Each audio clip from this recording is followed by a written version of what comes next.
तुम्हाला बेस्ट तेल कोणतं आहे हे माहिती आहे का? येस, हे बेस्ट तेल शोधण्यासाठी आणि आरोग्याच्या दृष्टीने तेल कोणतं चांगलं आहे हे बघण्यासाठी आज मी आले बावधनला. बावधनला प्रसक्ती हे वूडप्रेस ऑइलचं दुकान आहे. तिथे आपण जाऊया आणि घाण्याचं तेल आरोग्याच्या दृष्टीने कसं महत्त्वाचं आहे हे जाणून घेऊया. चला.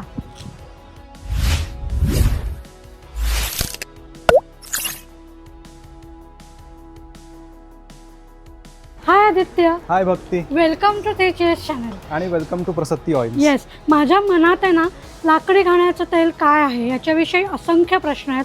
लोकांच्या मनातही ते प्रश्न आहेत. सो म्हणून आपण हा व्हिडिओ करतोय. शिवाय आत्ता सध्या जी काही परिस्थिती आहे किंवा आरोग्याच्या दृष्टिकोनातूनही हे लाकडी घाण्याचं तेल कसं महत्त्वाचं असू शकतं याविषयी मला तुझ्याशी गप्पा मारायची. नक्कीच. येस, सो चला आपण लाकडी घाण्याच्या तेलाच्या याच्या दुकानात जाऊया.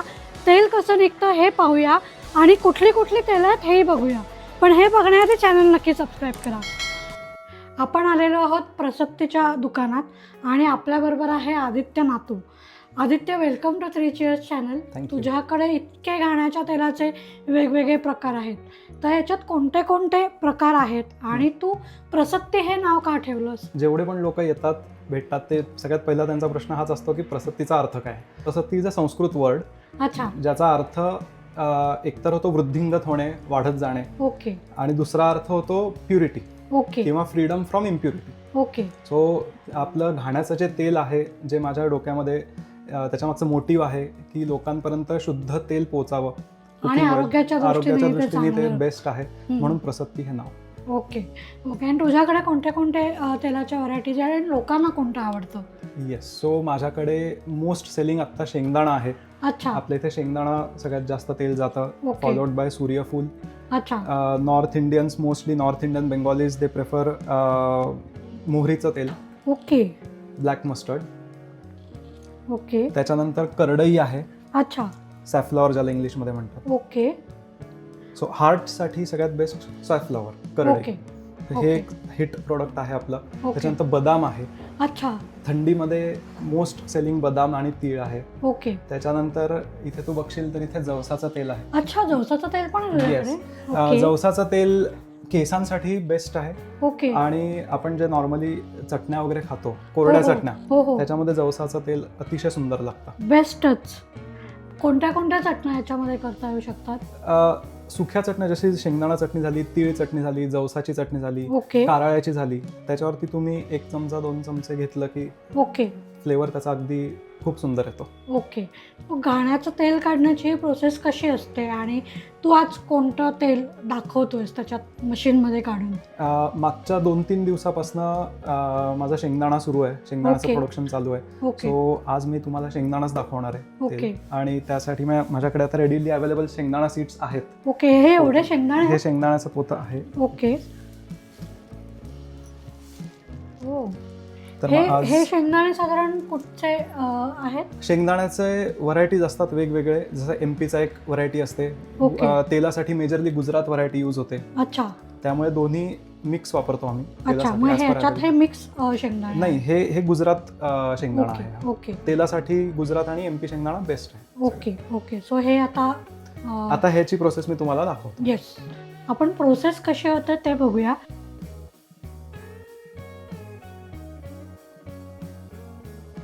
सो आता इथे आपलं घाण्याचं मशीन आहे. ह्याच्यामध्ये हा हॉपर आहे आणि मुसळ आहे. त्यामुळे मेन जिथे सीड्स चर्न होतात तो भाग, मुसळ ही लाकडी आहे. ओके. आणि आतला जो इनर पॉट आहे, वॉल, ती पण लाकडी आहे. ओके. तर त्यामुळे सीड्स जिथे प्रेस होणार आहेत, तेल जिथून निघणार आहे, तो भाग लाकडी आहे. त्यामुळे तुम्हाला प्रॉपर प्युअर ट्रेडिशनल लाकडी घाण्याचं तेल आमच्या इथे मिळणार. ओके. त्यामुळे आता शेंगदाण्याची मी आता ही बॅच 12.5 किलोची मी इथे मेजर करून घेतलेली आहे. ओके. ती आता मी मशीनमध्ये टाकणार आहे.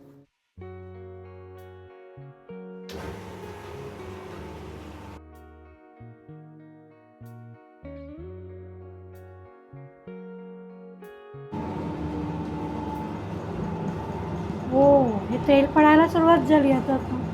प्रॉपर धार लागते इथे. 1 तास साधारण मशीन चालतं, रोटेट होत राहतं. ओके. आणि 1 तासानंतर म्हणजे साधारण बादली भरली की आम्ही ती बादली पिंपामध्ये ट्रान्सफर करतो ओके आणि पिंपामध्ये स्टोअर करतो एक 4 ते 5 दिवस. गाळ अच्छा. सगळा सेटल होतो, ओके त्यानंतर बाटल्या भरतो ओके आणि इथे तास सव्वा तासानंतर पूर्ण पेंट तयार होते कडक. आता इथे तुम्ही बघू शकता हे शेंगदाणा तेल आपलं एक 4 ते 5 दिवसानंतर हे सेटल व्यवस्थित झालेलं आहे. गाळा सगळा खाली बसलेला आहे. आता हे आपण डायरेक्टली बॉटल करणार.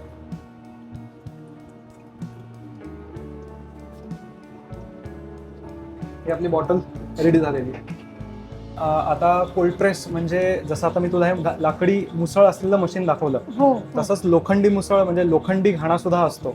बर अच्छा एक अजून मशीन असतं ज्याला एक्सपेलर म्हणतात किंवा रोटरी ओके. म्हणतात. ओके तर त्याच्यामध्ये लाकडाचा कुठेही वापर होत नाही सीड्स प्रेसिंग मध्ये. ओके त्याचा सगळ्यात मेजर डिसएडव्हान्टेज हा आहे की त्याच्यामध्ये मेटल यूज केलेलं असल्यामुळे, ओके सीड प्रेसिंगचं मेटल यूज केलं असल्यामुळे त्याच्यामध्ये हीट जनरेट होते. अच्छा जवळपास 50 डिग्री पर्यंत टेम्परेचर त्याच्यामध्ये राईज होतं. ओके सो हीट जनरेट झाल्यामुळे त्यातले न्यूट्रिएंट्स लॉस होतात बरेचसे. हो पण आज दुर्दैव हे आहे की एक्सपेलर मशीनचं तेल सुद्धा आज मार्केटमध्ये कोल्ड प्रेसच्या नावाखाली विकलं जात आहे ओके किंवा घाण्याचं तेल ह्या नावाखाली विकलं जात आहे. ओके त्यामुळे तुझ्या चॅनलच्या माध्यमातून मला लोकांना हेच सांगायचं आहे की तुम्ही कोल्ड प्रेसच्या नावाखाली खुश होऊ नका की अरे कोल्ड प्रेसचं तेल आहे.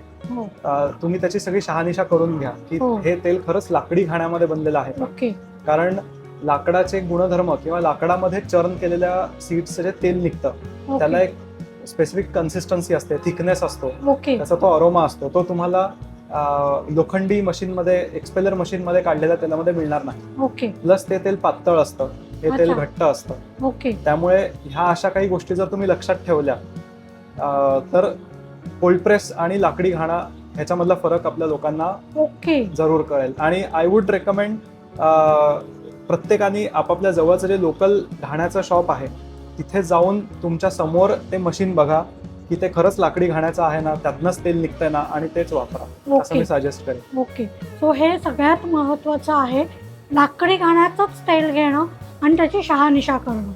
असं म्हणतात की घाण्याच्या तेलामध्ये फेस येतो किंवा इतरही काही धूर येतो. धूर येतो, तर असेही काही मुद्दे आहेत. तर हे कितपत खरं आहे किंवा हे किती योग्य आहे? फेस आणि धूर घाण्याच्या तेलाला येणं इट्स कम्प्लिटली नॅचरल. बर त्याला काहीच प्रॉब्लेम नाही.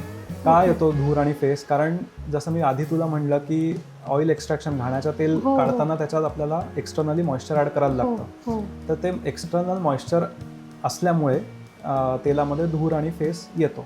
बट फेस येणं हे काही म्हणजे खूप विचित्र गोष्ट आहे किंवा चुकीची गोष्ट आहे असं नाही. उलट it's a sine of purity. कुठलंही केमिकल नसल्यामुळे, कुठलंही सॉल्वंट तेलामध्ये यूज केलं नसल्यामुळे ओके तो धूर आणि फेस येणं साहजिक आहे. आता ओके. रिफाईंड तेलाला धूर आणि फेस का येत नाही? कारण त्याच्यामध्ये तो केमिकली प्रोसेस्ड असतं, ओके त्याच्यामध्ये मॉइश्चर कंटेंट पूर्ण काढून टाकलेला असतो, म्हणून त्याच्यामध्ये येत नाही. ओके पण ह्याचा म्हणजे धूर आणि फेस ह्याचा अडल्ट्रेशनशी किंवा तेल खराब आहे असं काही समज जो आहे तो चुकीचा आहे. ओके ह्याच्यावरती अजून एक मी असं सांगतो लोकांना की तेल तुम्ही जेवढं सेटल्ड कराल, म्हणजे तुम्ही बरणीमध्ये भरा किंवा किटलीमध्ये, बाटलीमध्ये, जिथे ज्या वेसलमध्ये तुमचं तेल असेल ते जास्तीत जास्त तुम्ही सेटल करायचा प्रयत्न करा. म्हणजे त्याला तसंच ठेवा. तुम्ही घेऊन आलात मार्केटमधनं, बाटली आडवी तिडवी होते आणताना, तर त्याच्यामुळे काय होतं, बाटलीच्या बॉटमला जो थोडाफार गाळ असतो हो हो तो त्याच्यामध्ये मिक्सअप होतो. अच्छा त्या गाळामध्ये एकदम फाईन पार्टिकल्स असतात गाळाचे, ओके थोडंसं मॉइश्चर असतं, तर ते ॲड झाल्यामुळे तेल थोडंसं धुसर होतं, क्लाउडी ज्याला आपण म्हणू शकतो. ओके तर त्याच्यामुळे तो फेस आणि धूर येतो. ओके तर तुम्ही त्याला एक 4 ते 5 दिवस तसंच ठेवलं, सेटल केलं व्यवस्थित, तर ते ट्रान्सपरंट होतं, छान तेल क्लिअर ओके. होतं आणि मग ते तेल तुम्ही यूज करू शकता. तर तुला एक एक्झाम्पल म्हणून मी दाखवतो. आता हे करडई तेल आहे, ह्याची तू बाटली जर बघितलीस, आता ह्याला बॉटल करून ह्याला जवळपास 15 ते 20 दिवस झालेले आहेत. बरोबर व्यवस्थित सेटल केलेलं आहे. ह्याला स्टँडशील अशीच होती ती बाटली. हो तर आता तू ह्याच्या पलीकडे तू हात ठेव हो हात आणि बघ, दिसतोय. ह्याच्यामध्ये तुला बोट हाताची एकदम प्रॉपर ट्रान्सपरंट हो, दिसत आहे. हो हो सो इट मीन्स की हे तेल प्रॉपरली क्लिअर झालेलं आहे, सेटल झालेलं आहे. ओके हे अशा पद्धतीने हा, खायचं. त्यामुळे तुम्ही जेवढं त्या तेलाला सेटल कराल तेवढं ते क्लिअर होईल, आणि जेवढं क्लिअर तेल असेल तेवढं ते तुम्हाला धूर आणि फेस कमी देणार. ओके हे तू छान दाखवलंस. येस. आणि ह्याचंच जर का तू आत्ता भरलेल्या बाटल्या जर तू बघशील, जसं आता ही सूर्यफुलाची बाटली आहे, नाही आता ह्या सूर्यफुलाच्या बाटलीमध्ये तुला फरक जाणवेल. त्या बाटलीमध्ये धुसर आहे, हे थोडंसं धुसर आहे. आता हेच तेल तू जर का अजून एक 4-5 दिवसांनी बघितली हीच बाटली तर ओके ही अजून तुला क्लिअर झालेली दिसेल. ओके, मग अशी कुठली बाटली आहे इथे जी 4-5 दिवस झाले सूर्यफुलाचीच आहे, हो, आधीच्या हो. बॅचची आहे. तुला मी मिळाली तर दाखवतो. हे बघ, अशी? अच्छा, आता ह्याच्यात बोट बघ कशी हो हो, क्लिअर हे दिसतात. अगदी क्लिअर दिसतात. ओके, हे एक छान हा, तुझ्यामुळे कळलं. फक्त हे ऍप्लिकेबल आहे सूर्यफूल, करडई, तीळ, बदाम, ओके, मोहरी ह्याच्यासाठी. शेंगदाण्यासाठी ऍप्लिकेबल नाही. हे सगळ्यात महत्वाचं. हा, शेंगदाणा तेलाची प्युरिटीची वन ऑफ द साईन ही आहे की उलट तुला पलीकडचं काही दिसत नाही. अच्छा, हे ओके. तेल घट्ट असतं, ओपेक असतं, ह्याच्यामधनं पलीकडचं ट्रान्सपरन्सी काही नसते या तेलाला. ओके, पलीकडे हात ठेवला तर ते दिसत नाही, म्हणजे हे घट्ट आहे, ह्याला थिकनेस आहे. हा बरोबर. ही कन्सिस्टन्सी अशी शेंगदाण्याची पाहिजे. म्हणजे तेलाची कन्सिस्टन्सी कशी ओळखावी करेक्ट, हे या निमित्ताने आपल्याला लक्षात आलं. बरोबर. येस, म्हणजे शेंगदाणा तेल शुड बी जेवढं घट्ट डेन्स असेल, नॉन ट्रान्सपरंट असेल तेवढं चांगलं. बाकीची जेवढी तेल आहेत ती जेवढी ट्रान्सपरंट असतील तेवढी ओके. वापरायला चांगली धूर आणि फेस कमी येणार ओके त्याच्यामध्ये. ओके. हे जस्ट एक तुला ॲडिशनल मी इन्फॉर्मेशन हो, सांगितली. ही छान उलट इन्फॉर्मेशन मिळाली. याच्यामुळे लोकांना तेल समजून घ्यायला खूप बरोबर. फायद्याचं होणार आहे. सो तुम्ही हे मार्क करून तुम्ही अशा प्रकारचं तेल घेऊ शकता नक्की विकत. मला एक सांग की आता एवढी सगळी तेलं आहेत, आता उन्हाळा सुरू आहे, तर उन्हाळ्यात कोणतं तेल किंवा सीझन वाईज कोणतं तेल वापरणं स्वयंपाकात चांगलं असतं? तसं म्हणलं तर ऑल सीझन जे चालतं तेल ते शेंगदाणा तेल कधीही चालतं.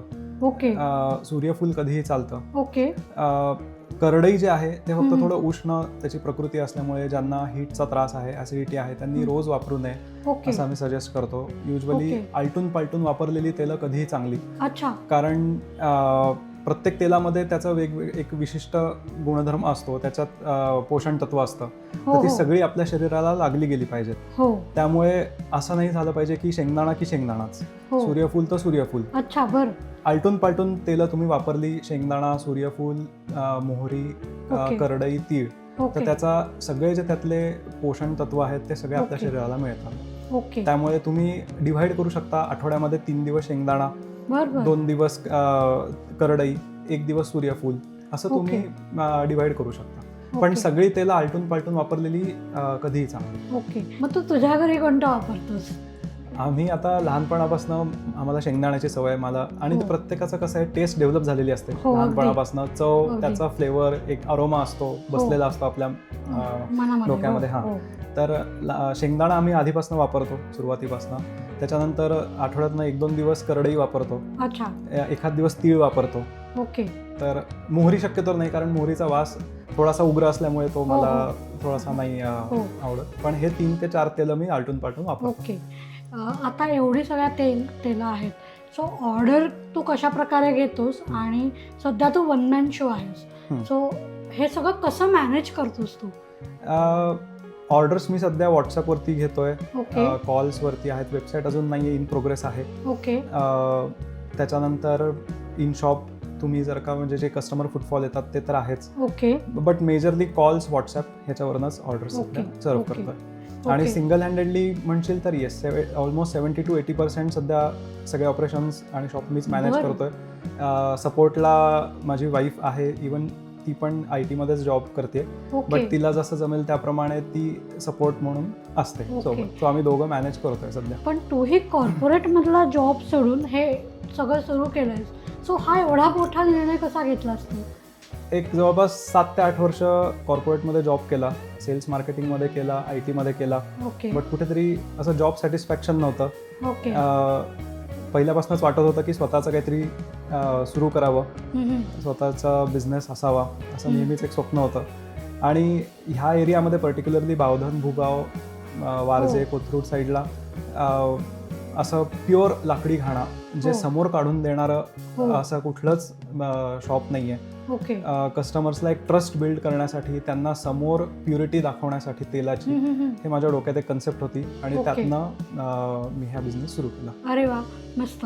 आता रिफाईंड तेल आणि लाकडी घाण्याचं तेल याची तुलना नियमित होत राहते, बरोबर. तर आरोग्याच्या दृष्टीने हे तेल कसं चांगलं आहे, मला तू सांगशील ते? येस, एक लेमन टर्म्समध्ये, सिम्पल लँग्वेजमध्ये सांगायचं झालं तर लाकडी घाण्याचा आणि रिफाईंड तेलाचा फरक तोच आहे जो गहू आणि मैद्याचा फरक आहे. बर, ओके. गव्हामध्ये तुला फायबर मिळणार, गव्हामध्ये आयर्न मिळणार, अजून पौष्टिक घटक मिळणार. हो त्याचंच सगळे पौष्टिक घटक काढून, फायबर काढून जो तयार होतो तो मैदा असतो. हो in the same way purest of the purest form ज्याला आपण म्हणू शकतो ऑफ ऑइल, सीड प्रेस केल्यानंतर लगेच जे तेल निघतं हो. तेच हे घाण्याचं तेल आहे. अच्छा. आता रिफाईंड तेल जर का तू त्याची प्रोसेस बघितलीस तर त्याला खूप जास्त टेम्परेचरवरती हीट करून त्याच्यात केमिकल सॉल्वंट्स ॲड करून ते बनवलं जातं. हो त्याच्यामुळे काय होतं की त्यातला नॅचरल अरोमा जो असतो, टेस्ट असते, वास असतो, त्याचा एक सुगंध असतो, तो सगळा त्यातनं नष्ट होतो. हो हाय हीटवरती प्रोसेस केल्यामुळे त्यातले जे न्यूट्रिएंट्स असतात, जसं व्हिटॅमिन ई झालं, अँटीऑक्सिडंट झाले, ओके ते सगळे नष्ट होतात. ओके त्याच्यानंतर त्याचा रंग तर जातोच, एकदम न्यूट्रल होऊन जातं ते. ओके.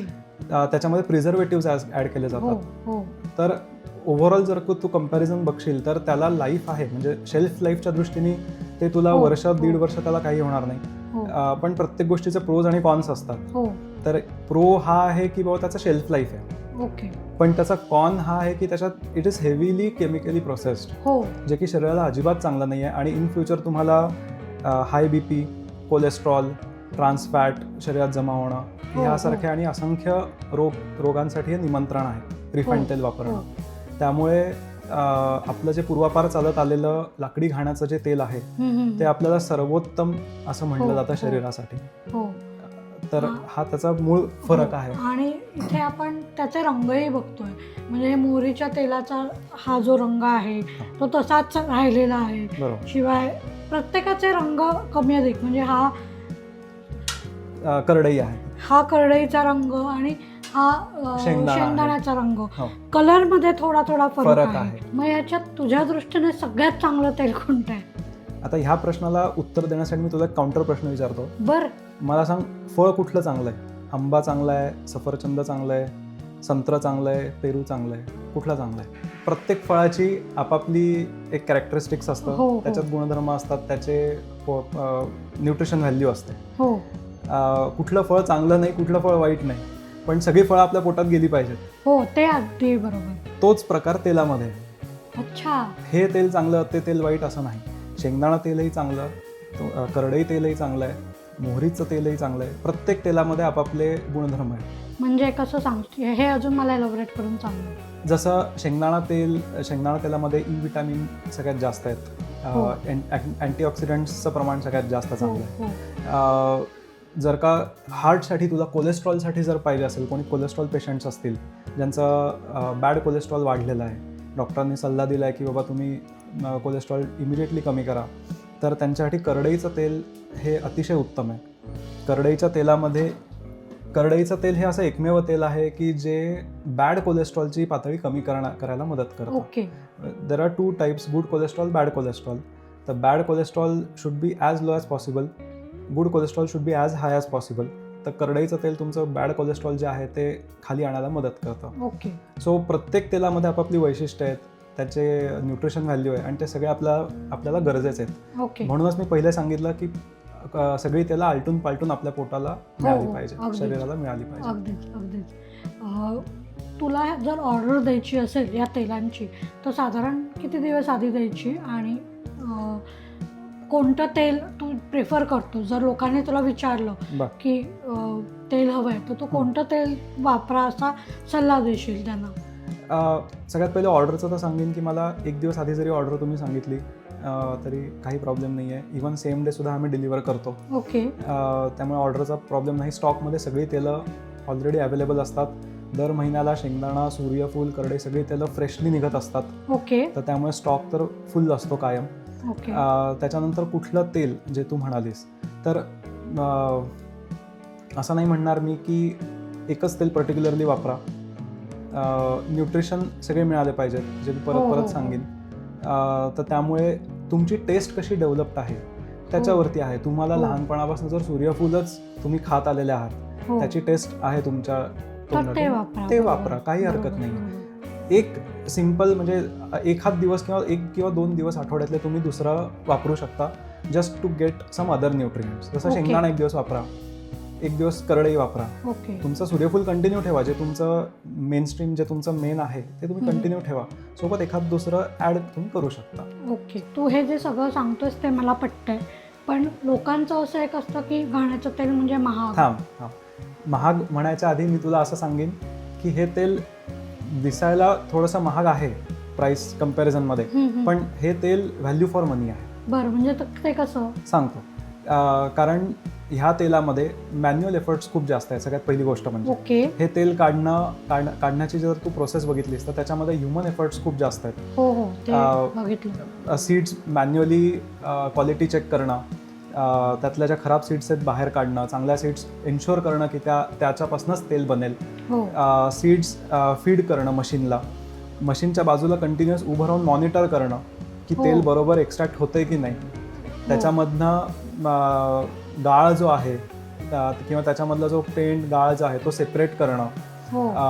एंडला जी मशीनमध्ये पेंट उरते ती मॅन्युअली बाहेर काढणं. बरोबर. ते तेल पुन्हा पिंपामध्ये स्टोअर, त्याच्यात पिंपात टाकून ते स्टोअर करणं 3 ते 4 दिवस आणि त्याचं परत बॉटल्स भरणं. ही ह्युमन एफर्ट्स ह्याच्यामध्ये खूप जास्त आहेत. पहिली गोष्ट म्हणजे. दुसरी गोष्ट म्हणजे ह्या तेलामध्ये मी तुला म्हणलं की प्युरिटी, नो डाऊट हे this is the purest form of the oil जे तुला मिळू शकतं. जस्ट सीड्स प्रेस्ड आणि जे तेल निघाले ते तू कन्झ्युम करतेस. त्यामुळे व्हॅल्यू फॉर मनीचं हे दुसरं कारण आहे. बरोबर. पटतंय. तिसरं कारण तुझ्या हेल्थच्या दृष्टीने. हेल्थच्या दृष्टीने तुला काही कम्पॅरिझनच नाही आहे की कुठे केमिकली प्रोसेस्ड हाय हीटवरती प्रोसेस्ड रिफाईंड तेल आणि कुठे तुला हे क्वालिटी प्रोडक्ट एकदम नैसर्गिकरित्या तू वापरणारं तेल. तर त्यामुळे नो डाऊट येस, तू कम्पेअर जर केल्यास दोन प्राइजेस, आज मार्केटमध्ये 1 लिटर रिफाईंड तेलाची किंमत तुला 190, 180, 190, 200 या रेंजमध्ये मिळेल. तेच घाण्याच्या तेलाची किंमत तुला 100 ते 150 रुपये तुला जास्त मिळेल. अच्छा. हां, पण ह्याच्यामध्ये अजून एक मुद्दा असा येतो की तुझं कन्झम्पशन. ओके. ठीक आहे. आता तुला 3 चमचे जर एका भाजीला तेल लागत असेल एका वेळेस बनवायला, 3 चमचे रिफाईंड तेल लागत असेल तर हे घाण्याचं तेल तुला फक्त 2 चमचे लागतं. काय सांगतोय? सो हे प्रपोर्शन आहे, हे तुला कमी लागतं ते. कारण मुळात हे तेल जे असतं हे घट्ट असतं. ह्याला जेव्हा तू थोडं हीट करशील तेव्हा ते एक्सपांड होतं. ओके. त्यामुळे हे 2 चमचेच पुरतं. जर तुला 3 चमचे रिफाईंड लागत असेल तर 2 चमचे घाण्याचं तेल. त्यामुळे तुझं कन्झम्पशनही कमी आहे कम्पॅरिझनमध्ये. सो ह्या सगळ्या दृष्टीने जर का तू विचार केलास तर हे व्हॅल्यू फॉर मनी असं प्रोडक्ट आहे. ओके. आणि चवीच्या दृष्टीने चव बदलते का हे तेल वापरून? चव नक्कीच बदलते. म्हणूनच मी म्हणलं की आपली लहानपणापासून जी टेस्ट डेव्हलप झालेली असते. आता बऱ्याच लोकांचं मी ऐकलंय की घाण्याचं तेल का वापरत नाहीत. सगळं पटतं की नॅचरली प्रोसेस्ड आहे, केमिकल्स विरहित आहे, सगळं रिफाईंड तेलापेक्षाही चांगलं आहे, आम्हाला पटतंय. पण आम्ही एकाच गोष्टीसाठी वापरत नाही, कारण त्याची चव जी ऍड होते भाज्यांमध्ये किंवा पदार्थांमध्ये. कारण आम्हाला लहानपणापासून सवय रिफाईंड तेलाची, ज्याच्यात काही चव नाहीये, रंग नाहीये, एकदम कलरलेस, टेस्टलेस. तीच आमची टेस्ट डेव्हलप झाली आहे. तर आम्हाला ती सवय असल्यामुळे आम्ही घाण्याचं तेल वापरत नाही असं आम्हाला लोक नेहमी सांगतात. ओके. तर ह्याच्यावरती आता उपाय म्हणला तर एकच आहे की तुम्ही टेस्ट डेव्हलप करणं. हा सगळ्यात महत्वाचा पॉइंट आहे की टेस्ट डेव्हलप करणं. ती टेस्ट आपण उलट बाहेर जेव्हा खातो त्याला आपण जापनीज म्हणा, इटालियन म्हणा किंवा पिझ्झा पास्ताची चव आपण डेव्हलप केलीच की. बरोबर. मग ही चव डेव्हलप करायला अगदीच हरकत नाही. एखादा पदार्थ नाही आवडत आपल्याला, आपण पहिल्यापासून म्हणत असतो की हा नाही आवडत, पण जेव्हा तुम्ही एखादा ते खाता तर तुम्हाला आवडायला लागतो एखादा पदार्थ, ती टेस्ट डेव्हलप होते. तसंच तेलाचं पण आहे. बरोबर आहे. मला हा मुद्दा पटतोय तुझा. त्याच्यामुळे तुम्हाला ती टेस्ट डेव्हलप करावी लागेल. तुमच्या आरोग्याच्या दृष्टीने ते अत्यंत फायदेशीर आहे. सो तुझ्याकडे बॉटलच्या साईज कोणत्या कोणत्या उपलब्ध आहेत? 100 ml पासून ते 5 लिटर पर्यंत सगळे ऑप्शन्स अवेलेबल आहेत. ओके.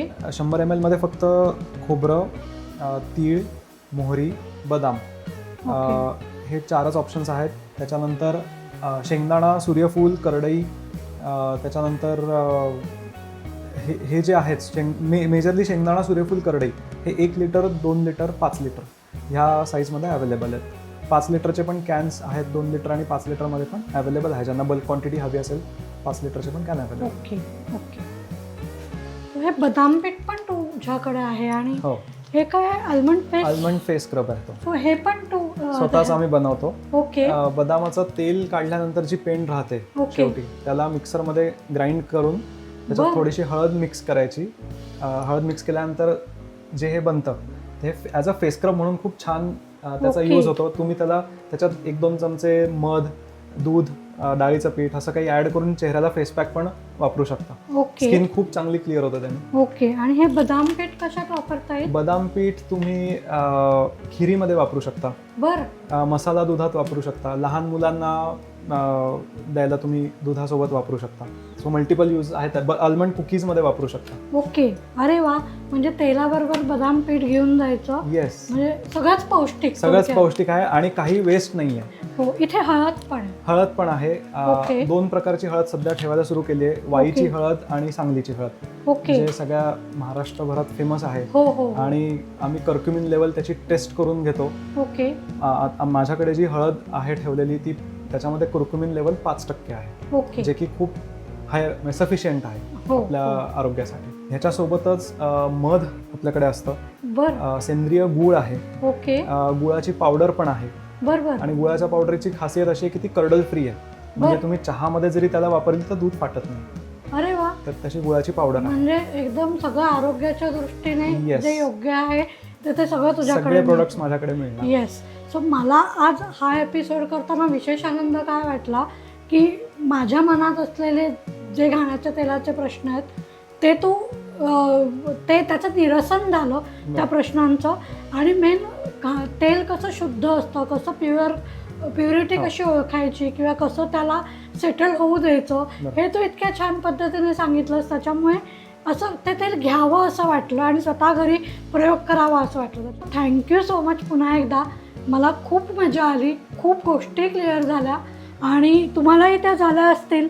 सो तुम्ही आदित्यकडे या, आदित्यशी कॉन्टॅक्ट करा आणि तुम्ही त्याच्याकडे जी तेलं आहेत ती तुम्ही नक्की बघायला येऊ शकता, विकत घेऊ शकता. काही प्रश्न असतील तर ते विचारू शकता. त्याचे सगळे डिटेल्स आपण डिस्क्रिप्शनमध्ये दिलेले आहेत. तुम्ही त्याला नक्की संपर्क करा. सो हे सगळं बघितल्यानंतर तुम्हाला इथे कसं यायचं हा प्रश्न पडला असेल. सो कसं यायचं इथे आता तूच सांग. चांदणी चौकापासून 5 मिनिटावरती आपलं दुकान आहे. हो हो. चांदणी चौकातनं मुळशी रोड तुम्ही पकडला. हो. मुळशी रोडवरनं तुम्ही जेव्हा सरळ येता हो. अँब्रोशिया रिसॉर्ट लागेल. हो. अँब्रोशिया रिसॉर्टच्या थोडं पुढे आले की मॅरीगोल्ड बँकवेटला आतमध्ये एक राईट साईडला रस्ता जातो. हो. तिथे तुम्हाला वळायचं आहे. आतमध्ये आल्यानंतर मॅरीगोल्ड बँकवेटच्या बॅक साईडला पार्किंगच्या समोर हा आपला ॲड्रेस आहे. पार्किंगच्या समोर वर यायचं. वर यायचं. मॅरीगोल्ड बँकवेटपासून वरती यायचं. ओके. तो वरती आल्यानंतर इथे तुम्हाला हे दुकान लागेल. नक्की विजिट करा आणि खरेदी भरपूर करा. पुन्हा भेटूया नवीन एपिसोडसह. तोपर्यंत 3 चेअर्स.